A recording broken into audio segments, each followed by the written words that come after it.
en esta cuarta mesa de diligencia de vida y empresas. Tenemos la suerte de contar con unos ponentes estupendos. Algunos nos vienen de fuera, de Valencia, nos viene Juan Bataller. Elvira nos va a hablar mucho de Europa.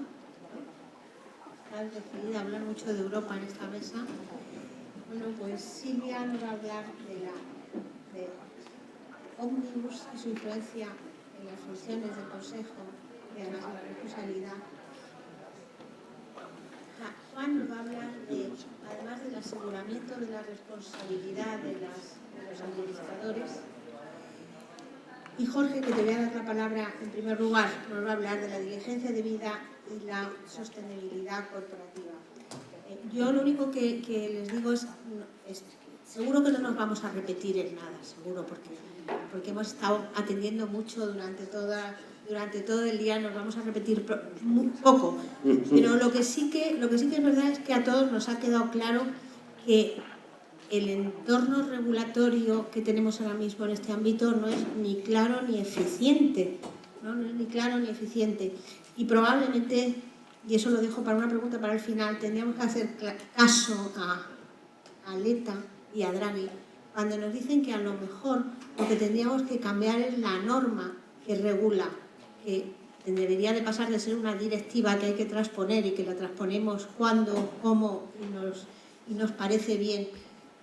A lo mejor tendríamos que empezar, y sería un éxito para este nuevo ciclo de la Unión Europea, en hablar más de reglamentos y quizá utilizar la directiva como una norma subsidiaria y no como está haciendo hasta ahora.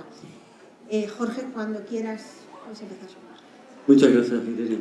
Y muchas gracias también al decano, en este justo instante en rebeldía, por la amabilísima invitación para participar y para estar aquí en la que fue mi casa. Yo estudié en el San Pablo CEU los años de carrera, aquel primer curso inolvidable, con don Antonio Fernández Galeano, don José Antonio Escudero en Historia, y don Juan Iglesias, que daba la lección magistral los lunes, a una hora que a mí me costaba ir, he de confesar, en el aula magna. Por tanto, el agradecimiento de doble para nuestro querido decano Alfonso Echeverría. Bien, yo voy a ver ahora, intentar cumplir ahora el lema de mi otra alma mater, la Universidad de Rey Juan Carlos, que lleva por lema non nova sed nove. Y yo voy a decir lo mismo, pero voy a intentar hacerlo o decirlo de otra forma o de otra perspectiva, porque me temo que algo de lo que ha apuntado la profesora Carmen Alonso, con la que coincido en bastantes puntos, y con mi querido amigo Antonio Lancero. Bien, yo les voy a hablar, voy a hablarles del escaso impacto de la directiva Ómnibus en dos temas que a mí me parecen clave, determinantes y que son además de los que me he ido ocupando en los últimos tiempos. Me refiero en primer lugar al escaso impacto, nulo impacto, en lo que es la implicación de los principios de sostenibilidad en el derecho de sociedades, cómo vamos a situar, dónde se deben situar esos principios. Segundo, y muy rápidamente, es en la responsabilidad de administradores. La no simplificación, estoy de acuerdo con lo que dijo la profesora Alonso, esa leve atenuación de la Ómnibus en responsabilidad de administradores nos deja en lo que yo tenía escrito hace más de 3 años o 4 años en materia de responsabilidad de administradores.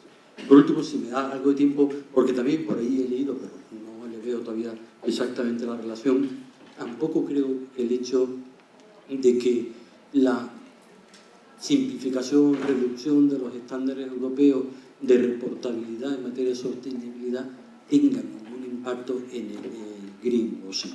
No creo que vaya a haber más greenwashing por el hecho de que esto se haya reducido. Además, el problema del greenwashing no es un problema societario, es un problema de competencia desleal y de la directiva directiva que tenemos sobre declaraciones medioambientales. Por tanto, de ahí ese tema no debería salir. Pero si me ocupo de esto, no tiene ningún sentido si yo no les cuento cuál es mi visión crítica, muy crítica, de la sostenibilidad. Porque yo les confieso que cuando abrí la sostenibilidad, la directiva, y me armé de valor para poderla leer con previo lexatín, me causó una enorme frustración, porque el artículo que lo estoy preparando es precisamente el que quiero titular como aquel artículo de Ortega, no era esto.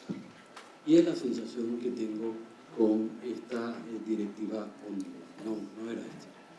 Yo no digo que esperara tanto, como dice el profesor Gaspar Ariño, una derogación, que si hubiera venido tampoco me hubiera importado, pero desde luego no pensaba que la Unión Europea iba a ir por la línea de la contumacia en la sostenibilidad. Pero, bueno, esto es lo que se ha reformado. Yo, por lo menos, aspiraba a eso que dicen los jugadores de póker, a un New Deal, ¿no? Vamos a repartir cartas de nuevo, porque esta sostenibilidad no es. Sostenibilidad sí, pero no esta. Que es un poco lo que inspira. Para mí, la primera característica de este sistema de empresa sostenible que quiere hacer la Unión Europea parte de una cosa que apuntaba el profesor Roncero y también el profesor Alonso Ureva en uno de los escritos apuntaba. Lo más curioso es que estamos operando sobre normas que no son de carácter de naturaleza jurídico-societaria. La Unión Europea ha optado por un sistema que le da una cierta, si quieren, singularidad en la medida en la que la Unión Europea no se ha planteado la discusión dogmática que sí se planteó en Francia con la reforma del Código Civil, que Francia sí reformó el artículo 1833 del Código Civil para decir en el objeto social de cualquier sociedad se deben seguir las cuestiones sociales, medioambientales, etc. Eso está en el Código Civil francés. Esa reforma sí se hizo en Francia.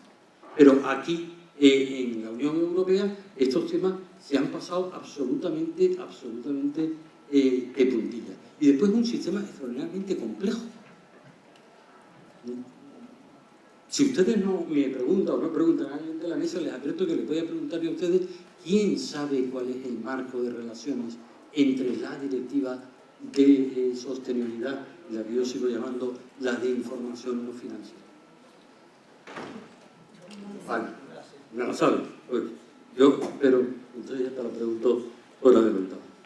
Bien, la primera característica, como decía, es que es un sistema de empresa sostenible, pero que se hace sobre un esquema legal de normas que no tienen, como les decía antes, carácter jurídico societario. Segundo, estamos en un modelo que podríamos llamar de sostenibilidad obligatoria, pero con esa peculiaridad de que las normas que tienen que articular esa bóveda no son jurídico-societarias. Es verdad que pueden tener indirectamente una repercusión societaria en la medida en la que un intérprete, un juez, un regulador pueda interpretar que esas normas generan un estándar de conducta que obligaría a los administradores a cumplirla, aún sin previsión ni legal ni estatutaria, porque integraría el deber de buena fe con el que debe seguir.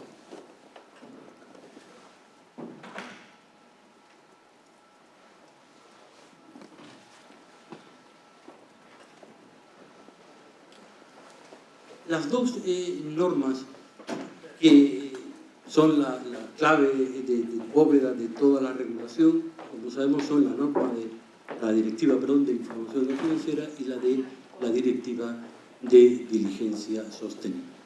Bien, en ninguna de esas normas se establece un contenido que pueda determinar el contenido del deber de diligencia de los administradores.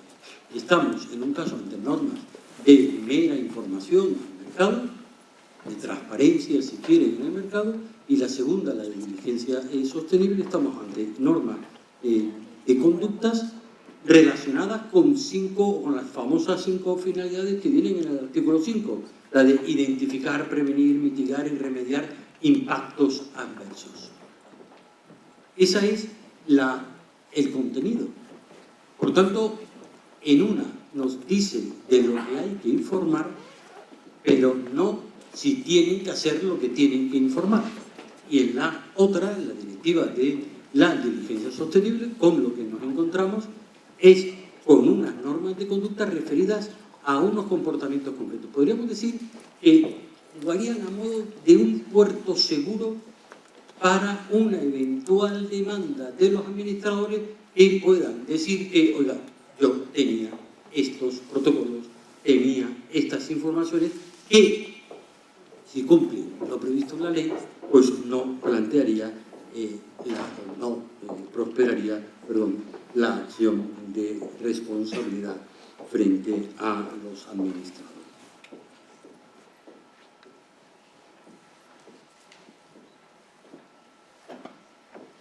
Como decía antes, la otra característica de este sistema es que aquí no hemos, o la Unión Europea ha tratado de introducir la sostenibilidad, no voy a decir que por la puerta de atrás, pero no desde luego por la puerta correcta que debía haber tomado.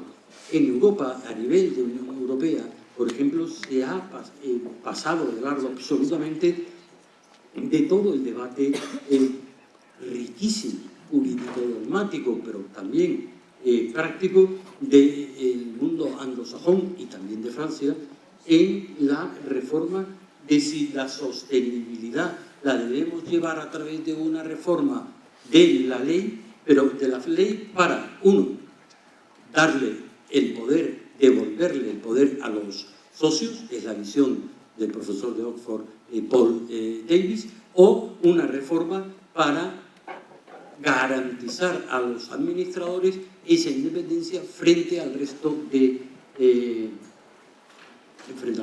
frente a los socios, que es más la posición de William Brayton, David Kersam, Edmund Schuster, que todos ellos propugnan con distintos matices esta misma salida.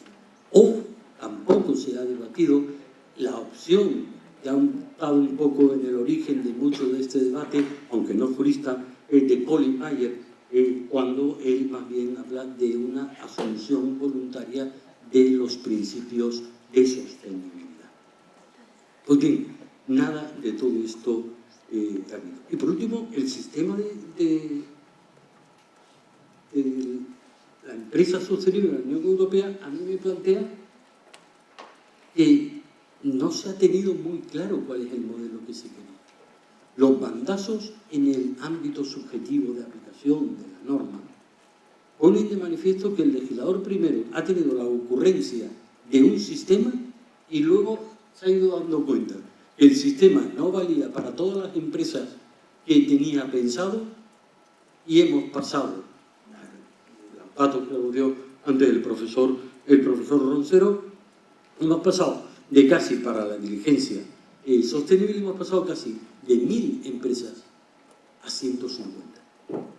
Eso es claro que en Europa no tenían claro cuál era el modelo de sostenibilidad que era adecuado para cada empresa. Y en este punto, pues, llega la Ómnibus. Y la Ómnibus, como ya esto lo ha explicado muy bien la profesora Alonso, la Ómnibus tiene dos derogaciones importantes que van a aliviar y van a alegrar a muchas pequeñas y medianas empresas, el ámbito subjetivo. Esa es la gran alegría para la pequeña y mediana empresa, y en España no tan pequeña empresa, que se va a ver exonerada de las cargas burocráticas de la sostenibilidad. Después vino la supresión también, como ya lo ha apuntado la profesora Alonso, del confusísimo artículo 22, que también era razonable la eliminación, al margen de las cuestiones jurídicas que ha planteado la profesora Alonso. A mí me parece que era la parte sin duda más polémica, porque era la parte donde confluía lo científico con lo político y donde eran lenguajes completamente distintos.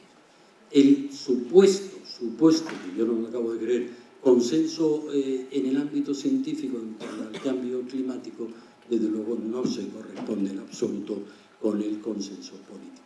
Y ahí era donde confluía, y ahí era el conflicto. Y por eso, desde esa perspectiva, me parecía razonable para la propia practicidad de la directiva su derogación. Y por último, también, yo tengo dudas, que a veces mañana lo hablábamos, si realmente se ha eliminado o no se ha eliminado el plan de mitigación de riesgo, planes para mitigar el cambio climático.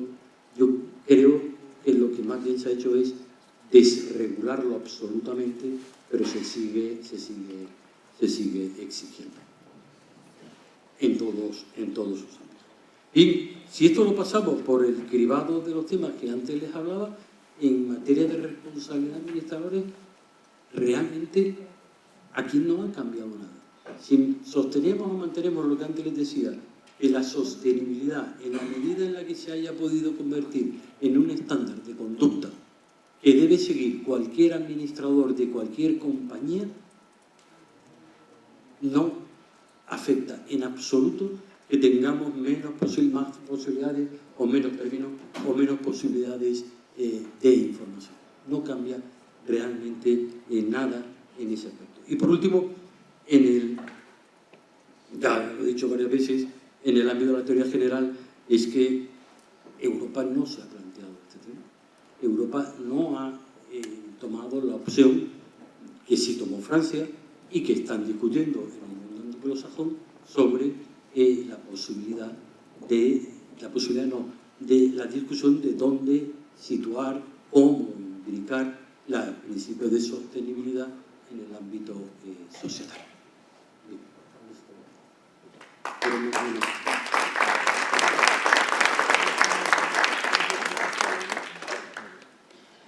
Muchas gracias.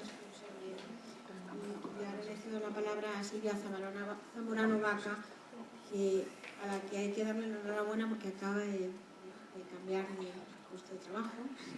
Es la responsable de compliance de KPMG y además en nuestra universidad pues, la codirectora del máster de sostenibilidad y responsabilidad corporativa y compliance.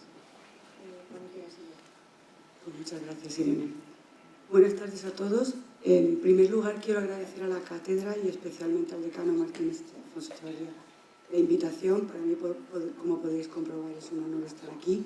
En segundo lugar, quiero transmitir disculpas. No tengo mi mejor voz. Voy a hacerlo todo lo mejor que pueda. Ante este elenco de eruditos y sabios con los que me encuentro, yo voy a intentar aportar una visión práctica de cómo implementar o cómo se tiene que llevar a cabo la implementación de todas estas obligaciones legales que nos encontramos en la directiva, por lo menos para intentar aportar ese poquito, ¿no? Esa visión que es mi campo de expertise. En los últimos años hemos visto cómo las empresas y especialmente los consejos de administración se han enfrentado a lo que podemos denominar un tsunami regulatorio en materia de sostenibilidad. Hemos visto directivas muy ambiciosas, ajustes, pausas, que han generado una incertidumbre muy grande de cómo tenemos que proceder. ¿Por qué digo esto? Porque eso es muy importante en la vida práctica o en el día a día de una compañía.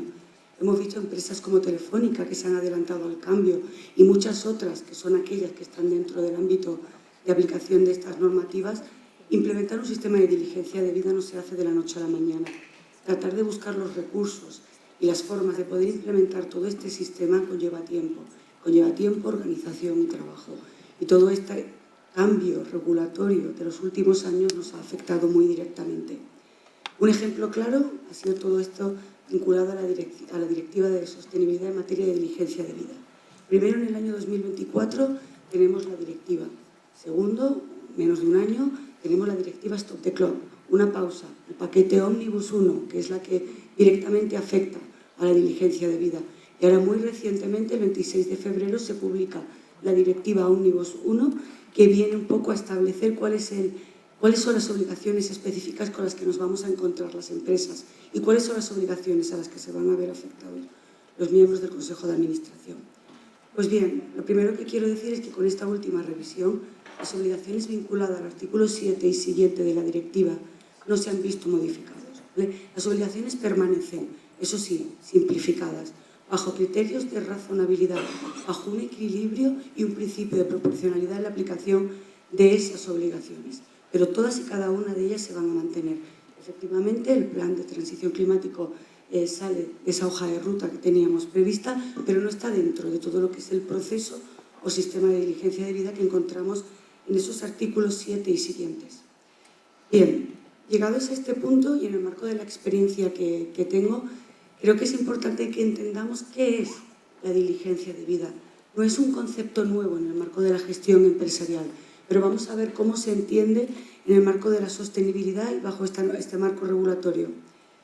Por un lado, tenemos que entenderlo como un sistema por el que la empresa viene a identificar, evaluar, priorizar, prevenir, mitigar, poner fin y reaccionar frente a impactos adversos, potenciales o reales, de sus propios procesos, de su cadena de actividad. Vamos a tener que ir a los procesos transversales, a los procesos de ejecución, producción, industrialización, comercialización, todos aquellos que estén dentro de nuestra cadena y en función al tipo de sector de la empresa para poder hacer una evaluación y una identificación correctos. Me vais a permitir, pero bajo mi experiencia no estamos hablando de la gestión de riesgos empresariales, sino de impactos. Y eso sí, lo que nos trae la directiva es cómo vamos a identificar o evaluar esos impactos con una metodología de evaluación de gestión de riesgos que ya conocen las empresas, una metodología que evalúa y gestiona riesgos y que es propia también del cumplimiento normativo. Y es ese enfoque el que nos va a facilitar en el marco de la gestión empresarial el poder implementar un sistema de gestión de diligencia de vida. Para que podamos entender esa diferencia, lo que hace la diligencia de vida es actuar frente a impactos, como hemos comentado, adversos, reales, potenciales, pero que son, ¿cómo explicarlos? Bueno, tanto de nuestra empresa, perdonadme, como de las filiales, como de nuestros socios, lo que torna esto de una gran complejidad, como ya apuntaba Telefónica en la ponencia anterior. En otras palabras, no estamos midiendo riesgos para la empresa, sino impactos que la empresa genera sobre otros o sobre el entorno. Y específicamente lo que nos trae esta directiva es en materia de derechos humanos y el medio ambiente. Cuestión distinta es el riesgo que como empresa vamos a tener y lo que van a tener nuestros administradores por el incumplimiento de todas las obligaciones que se establecen en el artículo 7 y siguientes de la directiva. Entrando ahora en lo que son esas obligaciones estructurales que van a resultar muy familiares para las compañías, porque para todo aquel que conozca o esté familiarizado con un sistema de gestión de riesgo empresarial o con un sistema de cumplimiento normativo de la compañía, va a entender muy claramente cuáles son estas obligaciones que establecen. Por un lado, la política de diligencia de vida, que no es un documento formal que se aprueba al más alto nivel, sino que establece un marco estructural y organizativo en cascada dentro de toda la compañía. Y es ahí donde vamos a encontrar grandes implicaciones para nuestro Consejo de Administración. Procesos de identificación y evaluación. Y eso sí, en el marco de esa simplificación que nos trae Ómnibus, nos vamos a encontrar con una racionalidad y una proporcionalidad, porque esa identificación y esa evaluación ya no la vamos a hacer frente al todo, sino realmente frente a aquellos impactos que son más graves y aquellos que tienen una mayor probabilidad de ocurrencia, para que realmente lo siguiente, que es las medidas de prevención y mitigación, sean acordes a esos impactos que sí que tienen un gran calado dentro de nuestra organización y que pueden realmente afectar a esos derechos humanos y ese medio ambiente. En el marco de un conjunto de obligaciones que nos traen el artículo 7 y siguiente, nos vamos a encontrar con obligaciones de seguimiento, de medición, de información y de revisión periódica, porque no puede ser un sistema estático al que yo le haga una foto un día y me olvide de él, sino dinámico, que funcione, que tenga vida propia. Y en ese sentido es una de las obligaciones que también vamos a ver que se traslada a nuestro Consejo de Administración.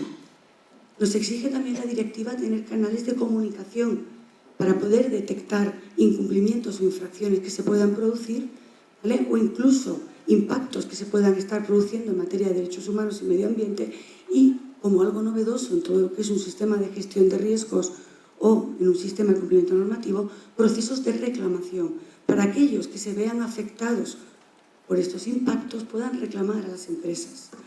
Reporting, algo absolutamente fundamental y con el que estamos muy familiarizados cuando hablamos de gobierno corporativo. Hablamos de reporting interno, de abajo hacia arriba en el marco de la compañía, pero también frente a nuestros stakeholders, también para nuestros inversores y para los analistas. Y por último, la supervisión, dentro de todo un sistema de mejora continua en el que está vivo y que no puede detenerse ni implementar una serie de medidas, dejarlas ahí y olvidarnos.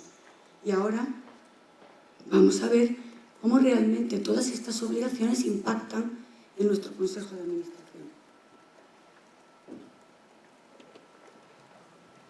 Sí quiero decir que este sistema es más defendible y razonable, y los que hemos tenido oportunidad de trabajar desde el año 2024 en la implementación de estos sistemas no hemos tenido más remedio que basarnos en la razonabilidad y la proporcionalidad, porque los recursos de las empresas no son ilimitados y tenemos que jugar con las cartas que tenemos. Por lo tanto, ahora mismo con esta nueva directiva sentimos cierto confort porque vemos que funcionan aquellos mecanismos, ¿no?, que el sentido común nos trae a la hora de poder implementar estos sistemas en las compañías. Si bien se ha reducido significativamente la carga, se han ampliado y optimizado métodos de búsqueda que tienen muchísimo impacto, sobre todo en el tercer punto, cuando estamos hablando de agentes y terceros, porque era muy difícil poder llegar a ellos y establecer procesos que realmente fueran eficaces. Pues bien, entrando específicamente en cómo todas estas obligaciones del artículo 7 y siguiente afectan directamente al Consejo de Administración, ya lo han apuntado quienes me han precedido en el uso de la palabra. No estamos hablando de crear funciones nuevas para nuestro Consejo de Administración, sino para reforzar, ¿vale?, funciones ya existentes en el Consejo de Administración. Refuerzan ese deber de diligencia debida que tienen los administradores y que viene establecido en el artículo 225 de la Ley de Sociedades de Capital, aunque no es el único. Hay otra serie de funciones que se van a ver afectadas. Por ejemplo, la definición de la estrategia empresarial es fundamental en materia de sostenibilidad.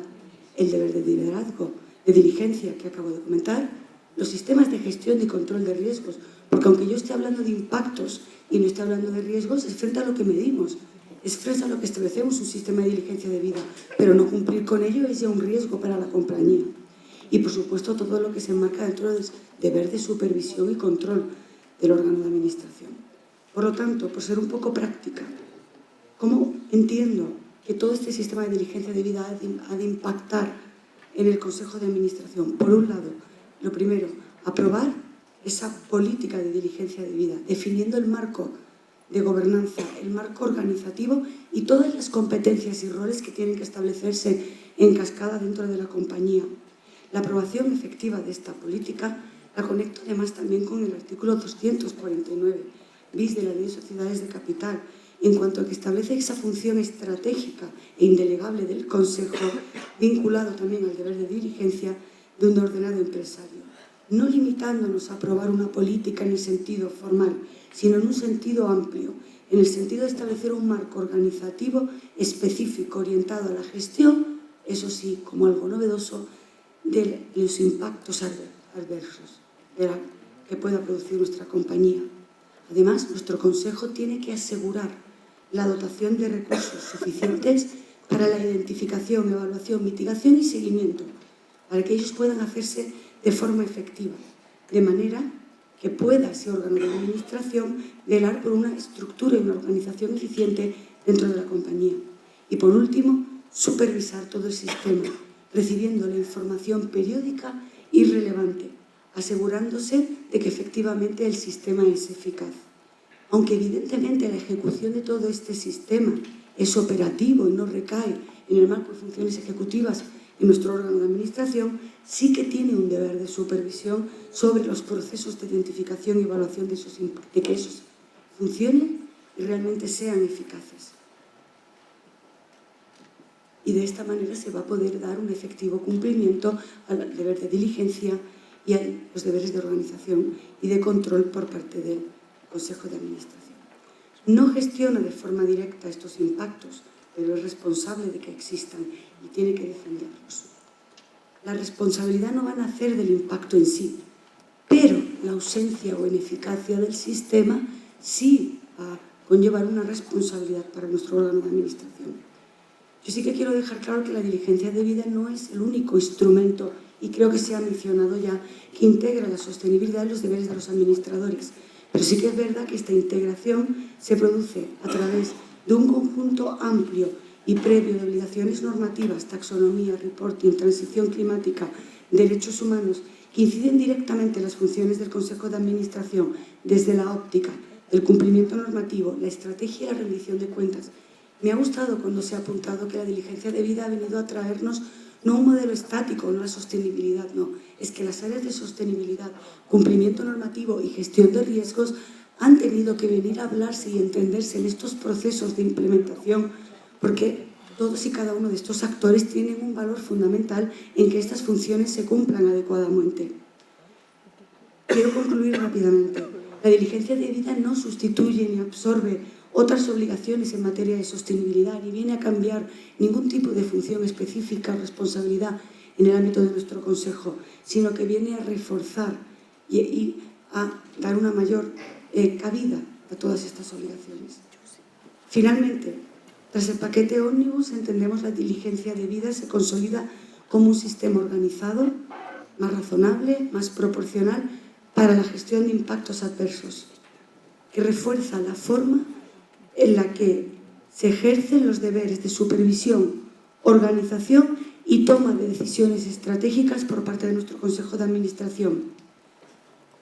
En este sentido, la diligencia debida eleva el estándar de la exigencia del Consejo sin desnaturalizar sus funciones. Ofrece un marco claro que facilita la integración de la sostenibilidad y la gestión de impactos en la gobernanza corporativa. Muchas gracias.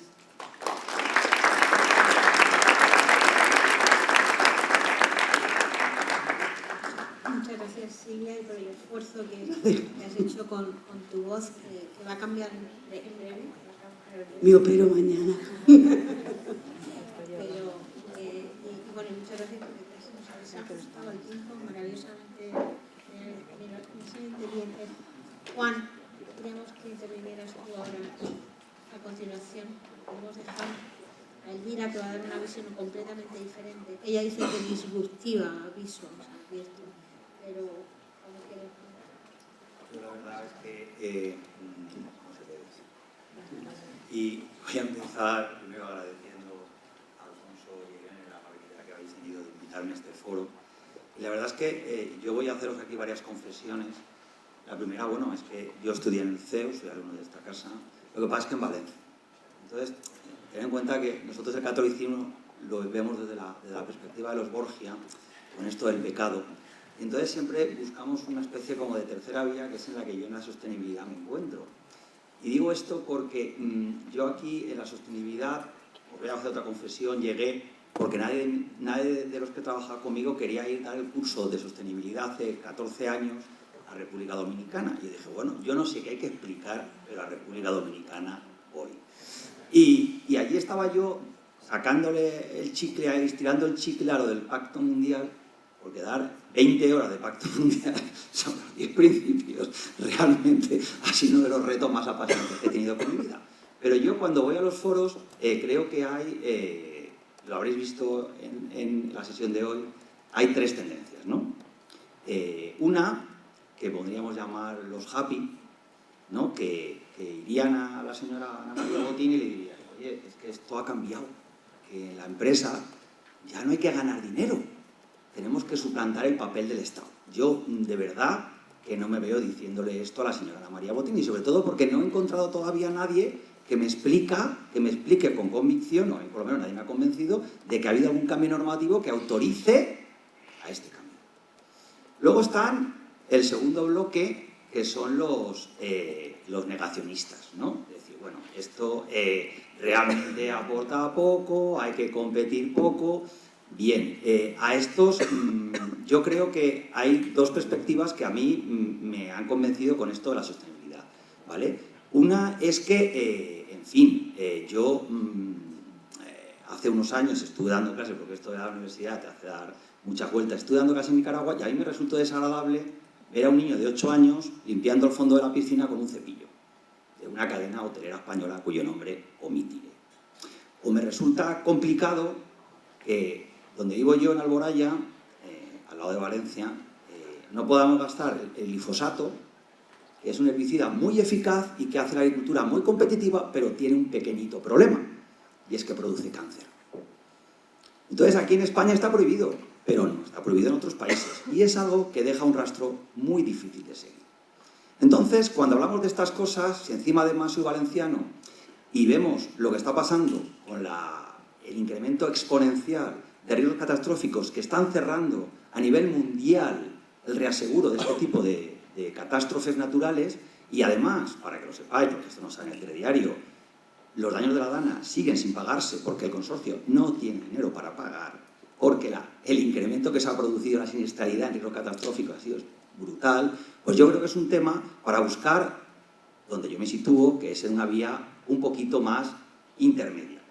Y yo creo que en este punto, insisto, discrepo porque en materia de sostenibilidad yo creo que el enfoque adecuado es el del objeto social. Yo creo que cuando yo empecé con esto había que ver cómo le explicabas a un administrador que podía gastarse dinero en un plan de prevención, cuando no estaba normativamente, porque podía impactar sobre el beneficio. Entonces, yo creo que aquí se ha dicho, el impacto correcto es el del riesgo. Entonces, lo que tenemos ahora sí que es una normativa clara en la que se le permite a los administradores hacer determinadas cosas sin riesgo a que se imponga una acción de responsabilidad civil. Nosotros aquí muchas veces vemos la parte contraria, ¿no? De dónde podemos ir contra los administradores por acciones de responsabilidad civil. Pero yo creo que donde tendríamos que enfatizar es qué pueden hacer los administradores sin incurrir en responsabilidad civil. Y yo creo que esto es lo que hemos llegado. También he de deciros que a mí, y también esto es un pecado de muchos de los que estamos en esta sala, hemos dejado que los economistas hagan esta normativa, porque hace poco, en la Facultad de ADE de la Universidad Política, donde estuve 15 años, le pregunté que me definiera qué era esto del impacto, ¿no? Y me dice, el impacto. Y digo, hombre, es que ya en la normativa he puesto que el impacto es el impacto. Pero claro, si el impacto es el impacto, esto parece un hermano más graciosillo. Pero cuando estamos hablando de cuestiones que necesitan de una seguridad jurídica, pues la verdad es que son complejas cuando estás en el lado de los que prestan asesoramiento. Pero dicho esto, insisto, el objeto social, sabemos los que nos dedicamos al mercantil, que además del regular desarrollo de las actividades propias, admite actos complementarios y actos neutros o incluso polivalentes. Por lo tanto, aquí es donde impacta. ¿Qué impacta? Porque esta es otra de las singularidades que yo creo que también, sobre todo los que sois más jóvenes, ¿vale? Estáis en edad todavía de empleabilidad, vamos a decirlos aquí, yo creo que esto es un desafío también para los juristas. Porque aquí se van a conformar obligaciones que provienen del hard law, esas las sabemos, pero también están implementándose obligaciones de soft law a través de lo que yo defendí en su momento, las obligaciones unilaterales, y por lo tanto el marco no es solamente el hard law, sino también hay que tener en cuenta el soft law. Bien, dicho esto, para mí hay una cosa que está clara, y es que el objeto de la sostenibilidad sí que viene definida, y ahí es donde para mí se inserta la relevancia de las normas de disclosure. Determinar el objeto de la sostenibilidad para permitir la licitud de la actuación de los administradores. Nosotros tenemos en este momento tres grandes bloques normativos. El disclosure financiero, el disclosure corporativo y luego la normativa de diligencia debida. Bien, a mí me parece muy relevante relevante, yo en el análisis que hice en el artículo que escribí sobre esto en su momento, ir al reglamento delegado del 2023. Porque para mí es ahí de donde debemos de empezar a partir para interpretar esta amplitud de actuación. Y aquí sí que hay un montón de cosas que están concretadas. Es más, este reglamento delegado luego tiene a su vez otras normas de desarrollo. Pero yo creo que el objeto de la sostenibilidad está perfectamente definido en estos 3 bloques. Reglamento delegado, conectado evidentemente con la directiva de la que viene. En materia de disclosure financiero, creo que es el artículo 8 el que va más allá de lo que dice esta normativa de disclosure corporativo. Y luego, yo siempre digo lo mismo, aquí a mí de verdad, que me permitirá doña Elvira, yo creo que si al final la sostenibilidad es la mierda del tapón, perdón por la expresión, que se nos rompe a todos, yo a esto tampoco juego, porque a todos se nos rompe alguna vez. Es que a todos se nos cae el tapón. Yo esto creo que no es la sostenibilidad. La sostenibilidad para mí es otra cosa. Y no olvidemos que en el disclosure financiero se dice expresamente que la garantía mínima es derechos humanos. Luego, en materia de medio ambiente, se ha evolucionado, se han establecido bastantes las NEIs, cambio climático, contaminación, recursos hídricos y marinos, biodiversidad y ecosistemas, uso de los recursos de economía circular. Por lo tanto, sí que ha habido aquí una evolución clara a la hora de concretar. Hasta tal punto, yo tampoco hemos de perderlo de vista, yo no lo veo en el debate, que hay una labor de desagregación muy importante.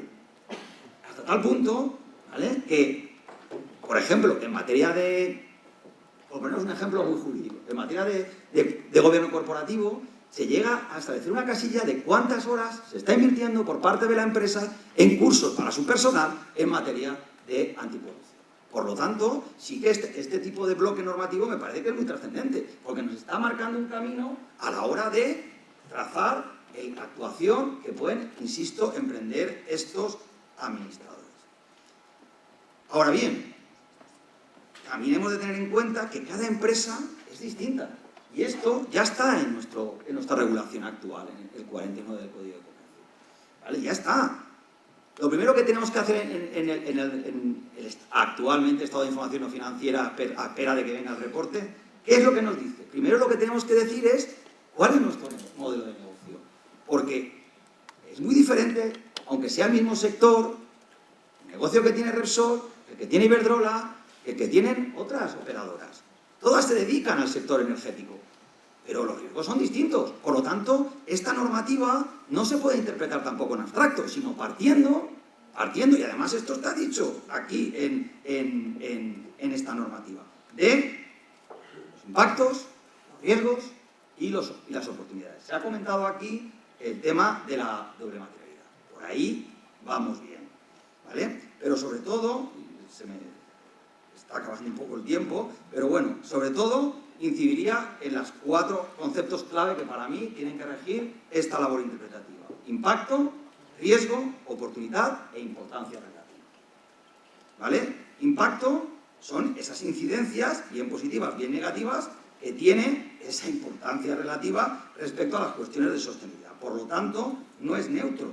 Y habrá que ver los riesgos y las oportunidades. Las oportunidades son más fáciles, porque parece que van unidas a que vamos a sacar algo, ¿no? Pero el problema está en que habrá que atender a los riesgos, porque los riesgos también impactan financieramente. Doble materialidad, ¿vale? Y luego, el soft law. Pero por recapitular la parte anterior. Por lo tanto, mi opinión aquí, en materia de hard law, el objeto está claro.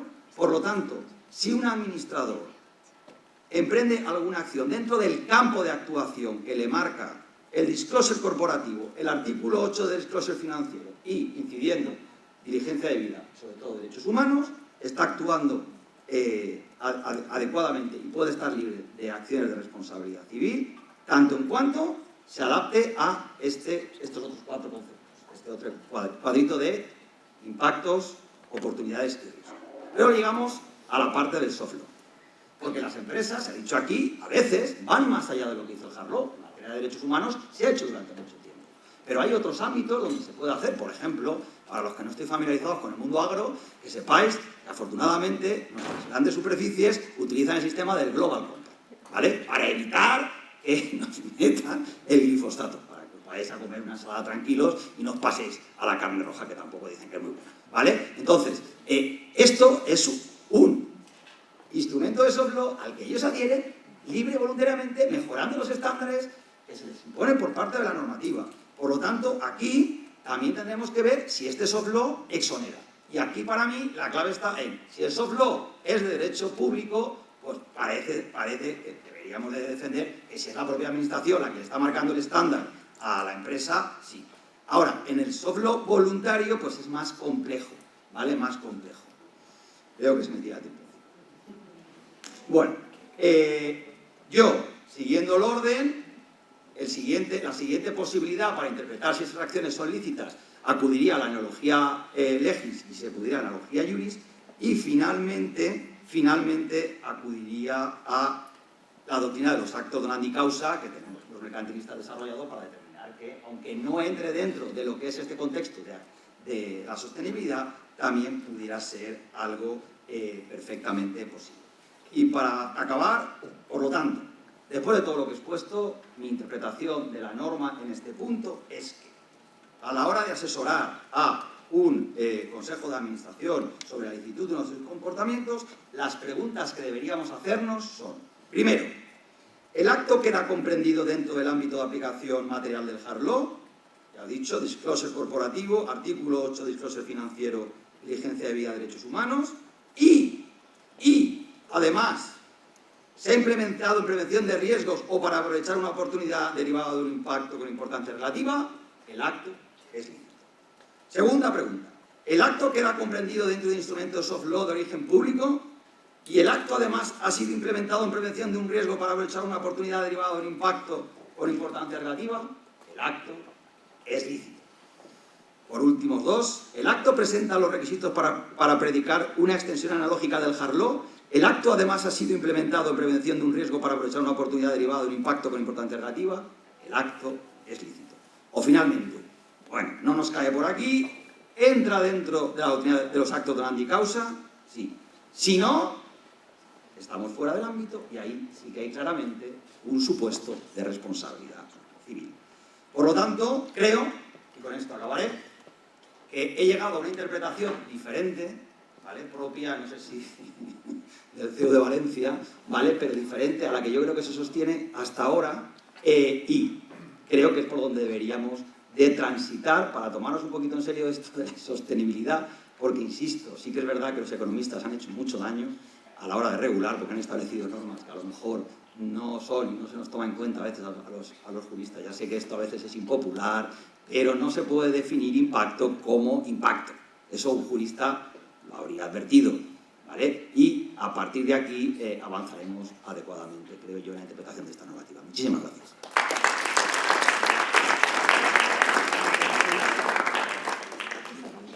Pues muchísimas gracias, Juan. Por ahora os estáis todos, bueno, es que además al minuto, o sea, no os habéis pasado un minuto, pero además encima no ha habido nada de solapamiento, o sea que todo lo que habéis hablado, bueno, pues no lo hemos hablado en todo el día, y eso, bueno, pues es muy de agradecer, y además ha sido muy interesante. La última ponente, pues es imposible que se solape porque nos va a dar una visión completamente diferente, porque va a dar una visión de la sostenibilidad de Europa, el cambio que está habiendo, ese cambio fundamental que está habiendo en Europa y todo ese camino que estamos llevando hacia no sabemos dónde, pero esperemos que consigamos, Jorge, una discusión dogmática y que nos aclaremos y luego ya interpretaremos la norma y qué norma. Pero, Elvira, cuando quieras. Gracias, Irene. Gracias, Alfonso, decano, por volverme a invitar a participar en este congreso y nuevamente rodeada de juristas expertos, mucho más expertos que yo. Dos cuestiones previas o tres. La primera, soy la única economista de la mesa y espero no ser la única economista de la sala, pero vamos, todavía pensamos. Segundo, seguro, yo no seguro. tengo la patente de los tapones de las botellas, pero cuando la he abierto me he tirado media botella encima, que demuestra que son poco eficaces. Y tercero, elegí este contenido para mí, o este título para mi intervención, que después desarrollé y lo elegimos rápido, ¿verdad, Alfonso? Porque yo pensaba que si yo podía aportar aquí, podía aportar una visión un poco diferente, no por ser economista, sino por mi experiencia pasada y actual, por mi profesión, y aplicando además, y ese es el punto de vista del análisis que voy a hacer, una cualidad que a mí me hizo mucha gracia y que descubrí cuando estaba en la Comisión Nacional del Mercado de Valores, en los auditores, que pide la ley de auditoría, que es el escepticismo. Enfrentarme a una norma, qué es lo que voy a hacer, y a una situación desde ese punto de vista. Lo voy a diseccionar no desde el punto de vista jurídico, sino viendo dónde estamos, cómo estamos y por qué estamos como estamos, ¿no? Y por eso voy a empezar, hace raro, pero a hacer un pequeño repaso retrospectivo de lo que ha pasado en los últimos años, que nos explica muchas cosas y que cuando yo en mi carrera, que era el plan del 53, porque soy mayor, me daba mucho derecho, le llamaban la interpretación auténtica. Y cuando como interventora he aplicado una norma, iba a veces a pensar qué es lo que había querido el jurista hacer o qué había pretendido cuando había hecho una determinada norma.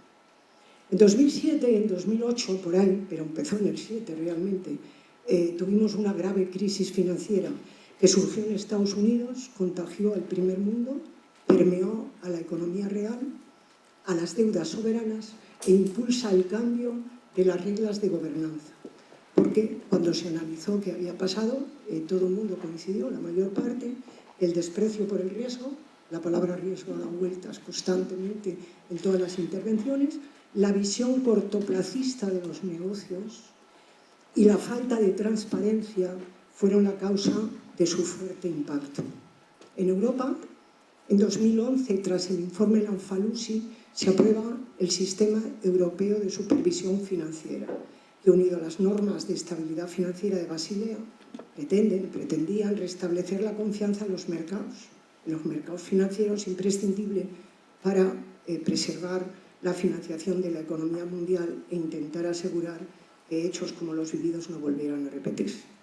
Las buenas prácticas, la gobernanza, este congreso se llama de gobernanza, se incorporan a los cuerpos normativos paulatinamente, pasando del soft law, también se hablaba aquí, recomendaciones en muchos casos a textos legales. Las economías occidentales se van recuperando de lo que todavía se llama la gran crisis y en paralelo trabajan en la implementación del concepto de desarrollo sostenible, que viene de los años 80, pero que cada vez se tiene más, ¿no? En el año 2015 se aprueban los Objetivos de Desarrollo Sostenible de las Naciones Unidas, llamados normalmente Agenda 2030, que pretenden conseguir en el mundo un crecimiento económico sostenido, inclusivo y sostenible. El Acuerdo de París, en la Convención Marco de las Naciones Unidas sobre el Cambio Climático, tiene mucho que ver con esto, se firma también en el año 2015. Europa decide ser actriz, me vais a permitir, utilizo el femenino, protagonista del desarrollo sostenible en el mundo, de la consecución del cumplimiento global mundial de la Agenda 2030. Esto explica cosas también. Las sucesivas comunicaciones de la Comisión, partiendo de la del 11 de diciembre de 2019 sobre el Pacto Verde Europeo, marcan el camino que se quería seguir para crecer, priorizando el alto nivel y mejora de la calidad del medio ambiente y la promoción de los valores fundamentales europeos. Y en ese camino se deja claro que esos objetivos requerían no solo la participación de las autoridades públicas, sino también de agentes privados, de los particulares y de las empresas.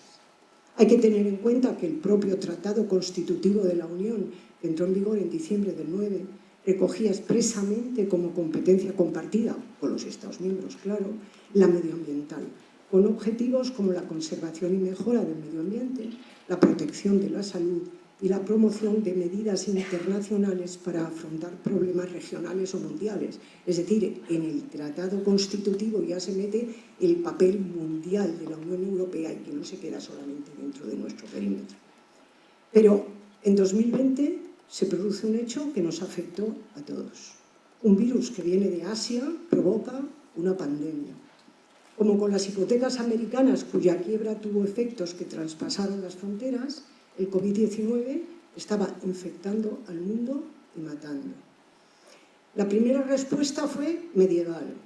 Se aislaron las personas y se cerraron las fronteras. Nuevamente, el gran éxito del siglo XXI, había pasado con la gran crisis, la panacea para todos los males del mundo moderno, lo que decíamos que era el futuro, ¿no? La globalización nos perjudica. El impacto fue letal para la economía mundial, no solo porque impedía las transacciones, sino porque puso en evidencia una gran debilidad del sistema. La producción de bienes imprescindibles para la vida cotidiana se localizaba en territorios lejanos. Faltan materias primas para el desenvolvimiento normal de la industria. Faltan componentes y faltan incluso herramientas imprescindibles para la lucha contra la enfermedad.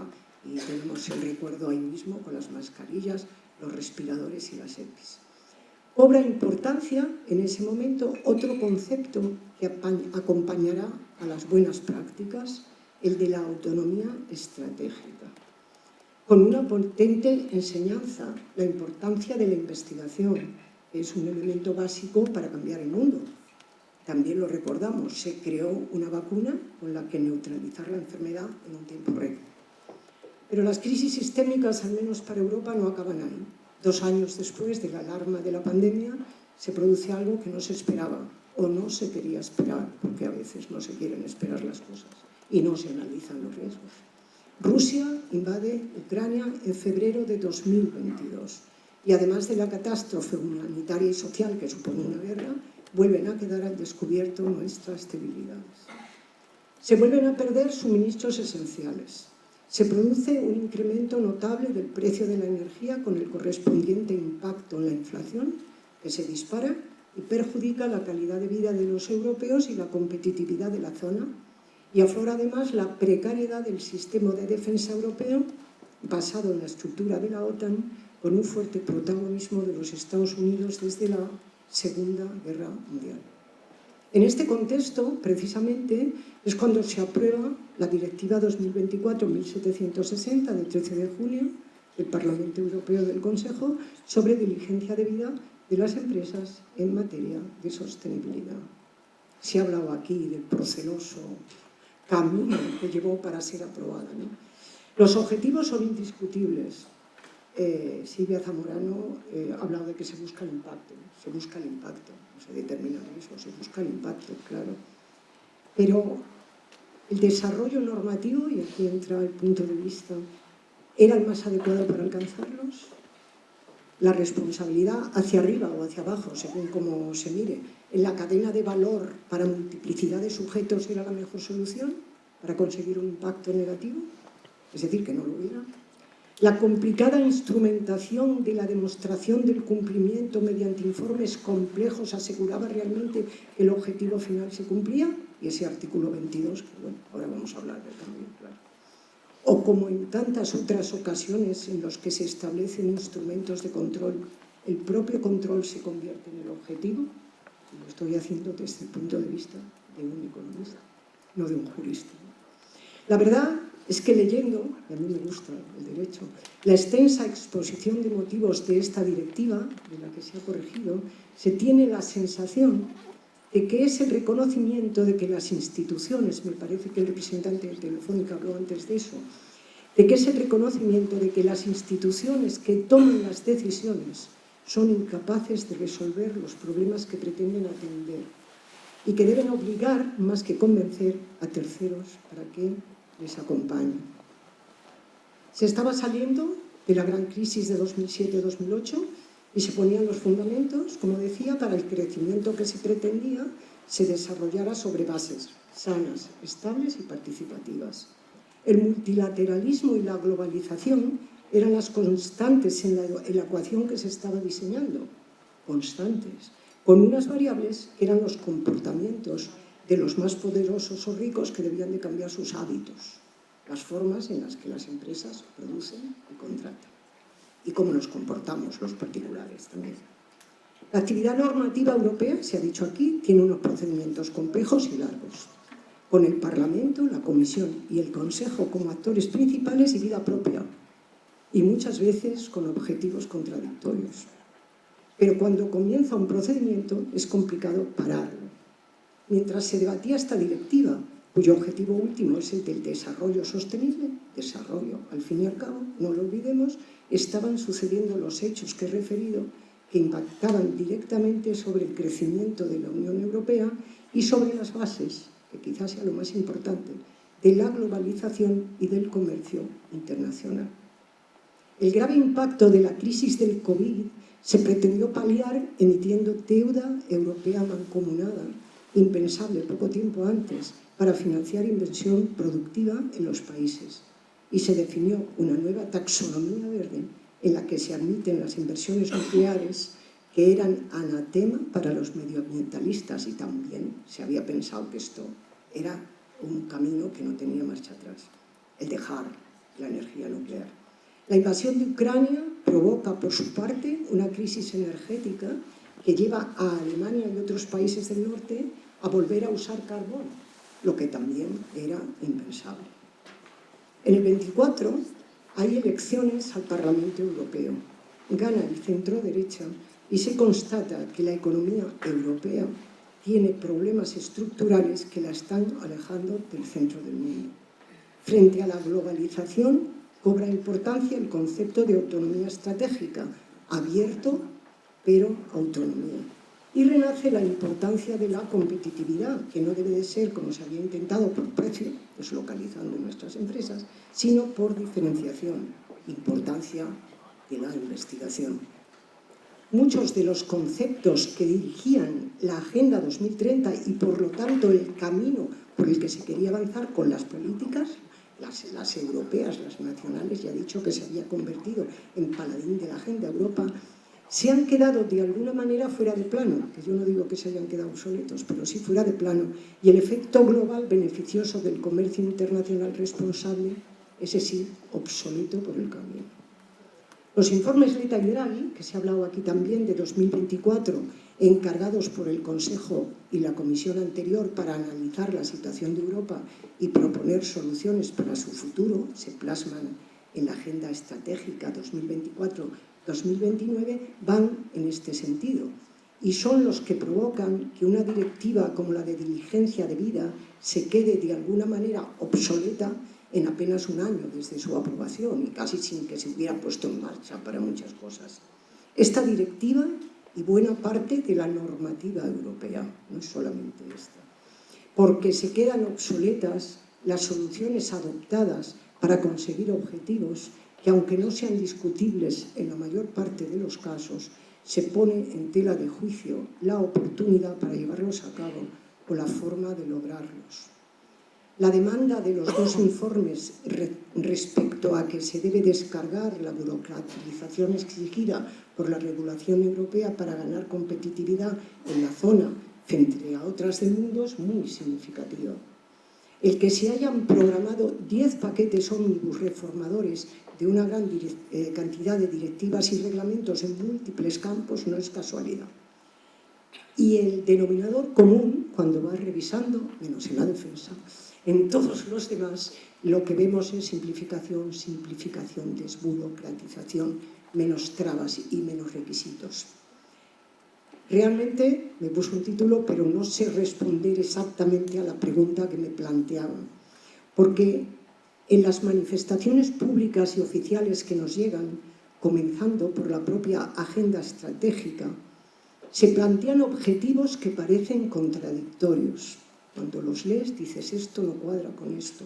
Creo que se ha dicho también esta mañana. Y yo creo que los juristas que aplican el derecho lo ven mucho más que yo con esta visión que tengo. Pero puedo adivinar el camino. Y se van a poner en tela de juicio, como decía, muchas cosas. Incluso el impacto que puede tener la propia Unión Europea en ese protagonismo para la consecución de los objetivos de la Agenda 2030 que estoy segura que también se va a matizar teniendo en cuenta las nuevas condiciones del mundo. Y me queda por resaltar otra fecha en la que se produce un cambio que está modificando muchas cuestiones que creíamos inmutables, 2025. Toma posesión por segunda vez Donald Trump al frente de los Estados Unidos y revoluciona la OTAN reclamando un cambio de papeles. Europa deberá tener un papel más protagonista, lo que significa asumir una política muy cara de llevar a cabo, por lo que deberá reorganizar sus presupuestos y darle cabida. Y con la política MAGA, Make America Great Again, que se traduce en su retirada de algunos organismos multilaterales en los que era el principal donante y la imposición de aranceles muy altos, cambia radicalmente los principios de la política comercial mundial y del papel de esos organismos y de la Organización Mundial de Comercio. La bola de cristal no nos da respuestas claras. Si Europa no es competitiva, no crecerá. Y si no crece, no podrá mantener su estado de bienestar, ni podrá distribuir, ni ser justa, ni en última instancia atender a las políticas de alto coste como la de defensa o las medioambientales y de descarbonización de la economía. ¿Qué consecuencias va a tener la guerra en Irán que comenzó hace pocos días? También es otro gran interrogante. Habrá que trabajar en serio, y esto no es fácil, llevar a cabo rápidamente el cambio regulatorio. Como decía, hay anunciados 10 paquetes ómnibus que apenas están comenzando y que el primero es el cambio de la directiva que nos ocupa, y esto no sé si es más difícil que lo otro. Y conseguir el fin último en el que Letta y Draghi coinciden, incrementar la productividad europea, mejorando así su competitividad y sus perspectivas. Y me voy a permitir una coda, esto es muy particular.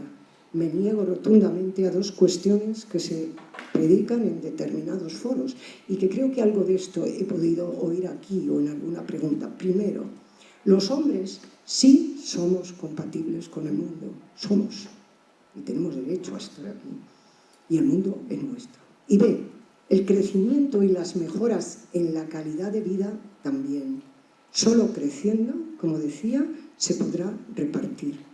Y la adaptación, evolución / Darwin, lo dijo en su momento, que podríamos llamar innovación natural, es muy poderosa y la debemos de tener en cuenta también cuando hagamos estos análisis. Muchas gracias.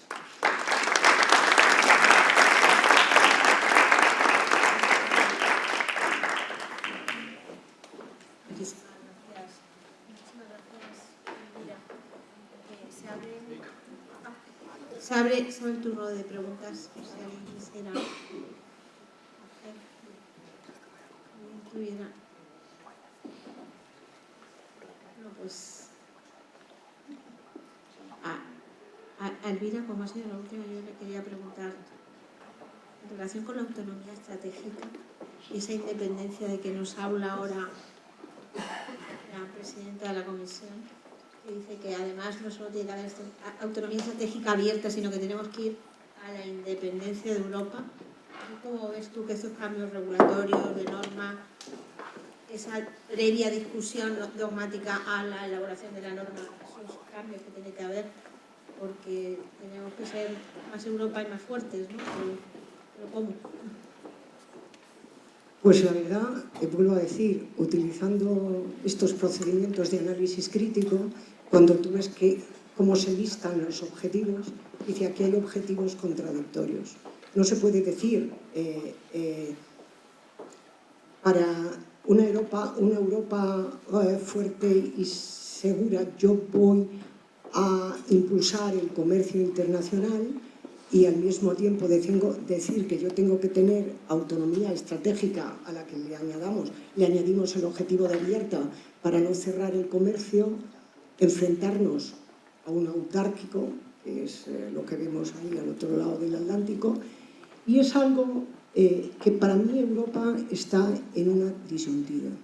Si estos 10 paquetes ómnibus que son, al que no los recuerden, sostenibilidad, inversiones de la UE, política agraria común, pequeñas empresas de mediana capitalización y digitalización, preparación en materia de defensa, que está ahí, sustancias químicas, simplificación digital, medio ambiente, industria automovilística, seguridad de los alimentos y los piensos. Salen bien, a lo mejor se consigue despejar la regulación europea, marcar unas normas lo suficientemente flexibles y claras para que para que Europa pueda coger más músculo y competir, y al mismo tiempo que sea atractivo para que se pueda producir en nuestro territorio aquello que necesitamos.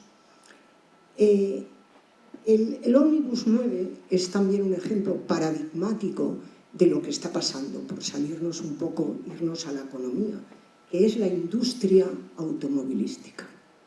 Europa apostó por la electrificación total de nuestra economía.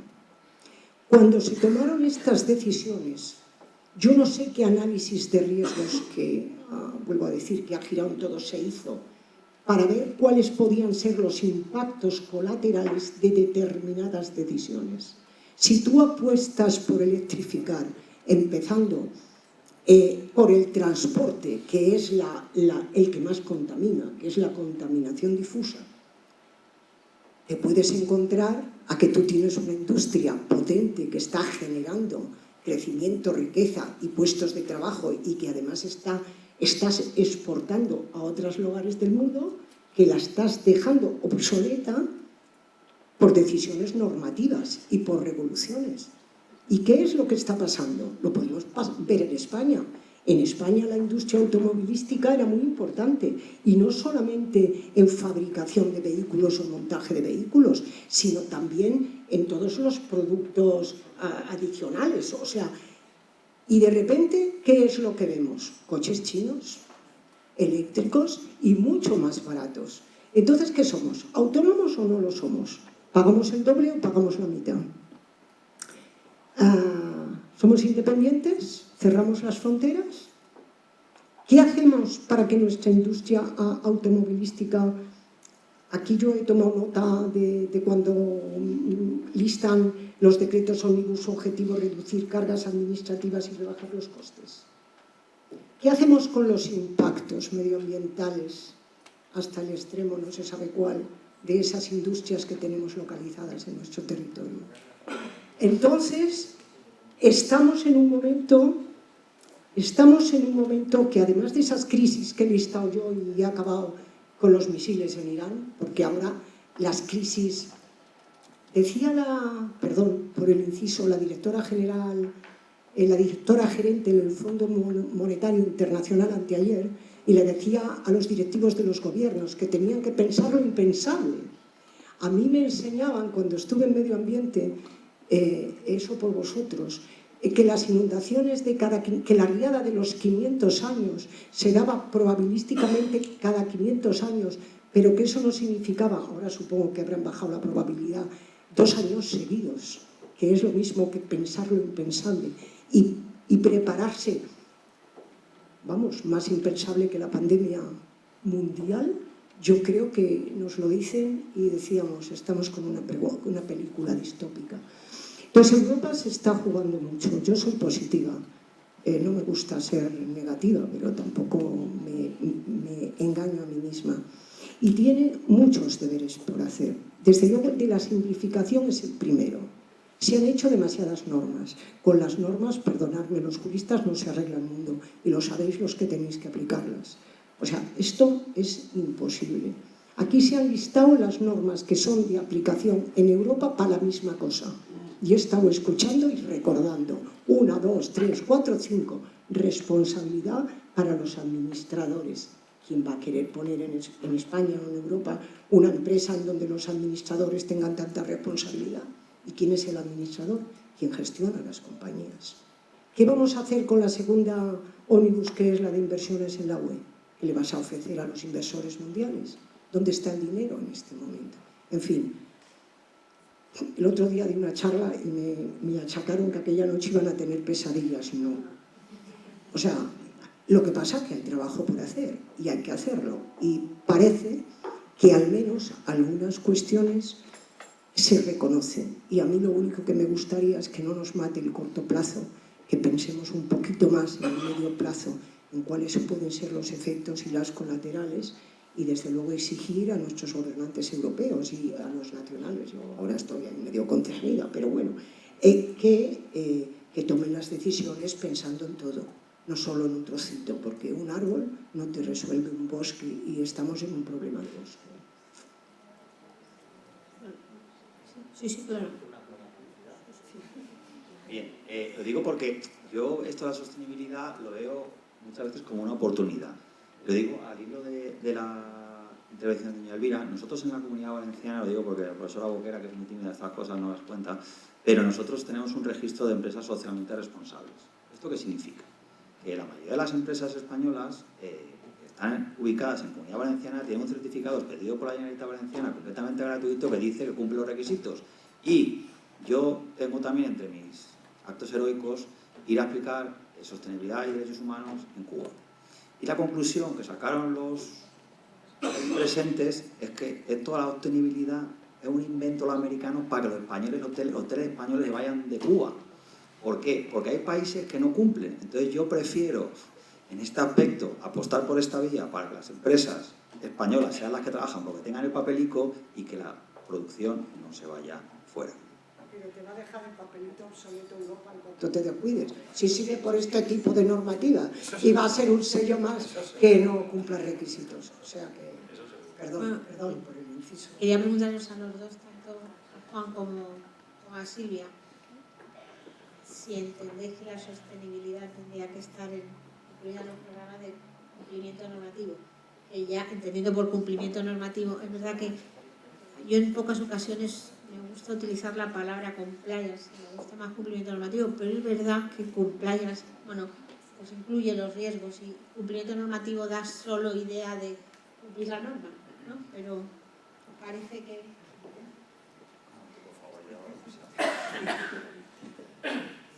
A ver, yo creo que tenemos que entender qué es la función de cumplimiento normativo en una organización, ¿vale? En aquellos sectores que no están regulados no lo tenemos completamente definido. Las empresas lo vienen entendiendo como aquella función dentro de la empresa que vela por el cumplimiento de la normativa externa, de la normativa interna de la propia compañía y de las mejores prácticas ético-empresariales. Así es como lo estamos entendiendo, ¿vale? Entonces, yo no sé si es cumplimiento normativo tiene que estar dentro de la sostenibilidad tiene que estar dentro del cumplimiento normativo. Lo que tengo muy claro es que no son dos funciones aisladas, tienen una misma finalidad y están completamente interconectadas. El cumplimiento normativo es la G en materia de sostenibilidad. Somos el gobierno, somos la gobernanza dentro de una organización. ¿Qué busca las salvaguardas mínimas sociales? Están tratando de proteger lo mismo que protege el cumplimiento normativo. Lo único que ocurre es que tienen métodos distintos y alcances distintos o tienen más foco en unas cuestiones que en otras.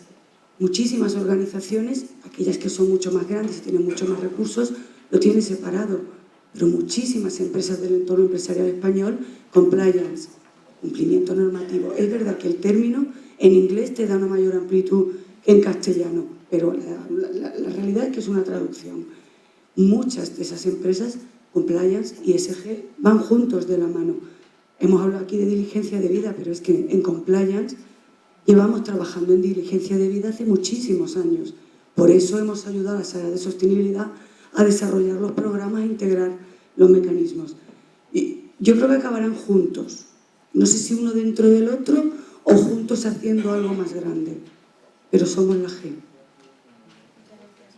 Y Jorge, bueno, no, solamente decirle a Jorge que en esa idea que tenemos de que sea un entorno regulador más claro y más eficiente, ¿qué te parece eso del cambio de la norma jurídica, de la directiva? Primero, esa discusión dogmática y leerse los informes de Letta y de Draghi antes de ponerse a hacer directivas, pero luego, además, ¿cómo te parece ese cambio de directiva, reglamento? Que haya más reglamentos en la Unión, que tengamos una uniformidad regulatorias y nos pongamos de acuerdo, porque si vamos a tener que tener una autonomía estratégica, incluso una independencia de la Unión Europea, pues será más útil tener reglamentos que directivas, ¿no? Quizá. Sí, yo de la discusión anglosajona, en lo que salgo que la sostenibilidad tiene dos palabras para mí claves. Una es transparencia y la otra es compromiso. Compromiso serio y verificable. Bien, una vez que ya tenemos esto claro, transparencia, compromiso serio y verificable, ¿cómo podemos llegar a conseguirlo? Allí tenemos tres opciones razonables. La primera opción es, vamos a tocar el marco legal. Pero toquemos el marco legal, ¿para qué? Toquemos el marco legal para darle esas funciones para que el propósito de la empresa lo decidan los socios. Esa es la posición de Paul. Reforma el marco legal, pero para empoderar todavía más, digamos, a los accionistas. La otra postura es, reformemos el marco legal, pero no para darle el poder al administrador, al consejo administrador, que sea el consejo de administración el que defina esa economía. Pero el objetivo en estos dos casos, bueno, falta el tercero, que es el de la asunción voluntaria, que es el de Colin Mayer, que no es jurista, es economista. Y Colin Mayer lo que sostiene es una mera reforma del estatuto. A eso ya le contesta Paul Davies que no es una mera, que es mucho más complicado. Pero esas son las bases de la sostenibilidad que yo veo que en Europa no se está discutiendo. Y por eso probablemente, como decía ahora Elvira, están saliendo estas leyes monstruosas, que en las exposiciones de motivos son discursos de Fidel Castro, por lo largo. Y al rato del contenido. Pero ese es el problema que no, por eso en Europa el debate es hecho, y no lo entiendo porque en Alemania, que no está Carlos, espero que no esté Carlos, en Alemania hicieron la reforma en otro nivel, también lo hicieron un poco en el mismo modelo que el alemán, pero los franceses tocaron lo intocable en Francia, aparte del Mbappé, que es el Código Civil francés. Y lo han reformado en 1833 para decir que una sociedad, su objeto social, debe perseguir fines sociales y económicos. Yo eso es lo que he hecho en falta en todo ese mare magnum complejísimo, imposible de entender, absolutamente deprimente, cuando tienes que leer una noche de domingo, es una cosa que te corta la pena. Y que además no le acaba de tener un sentido. Yo esa es la posición que veo. Yo creo que la ómnibus se la podrían haber ahorrado. Eso sí, con el ámbito subjetivo me valía para liberar a un montón de empresas Bueno, pues muchísimas gracias a los cuatro. Ha sido un placer moderar esta mesa, que no hay nada que moderar, porque os habéis organizado maravillosamente bien y no habéis tenido nada de solapamiento. Hemos cumplido más o menos el tiempo. Bien, pues muchas gracias a todos.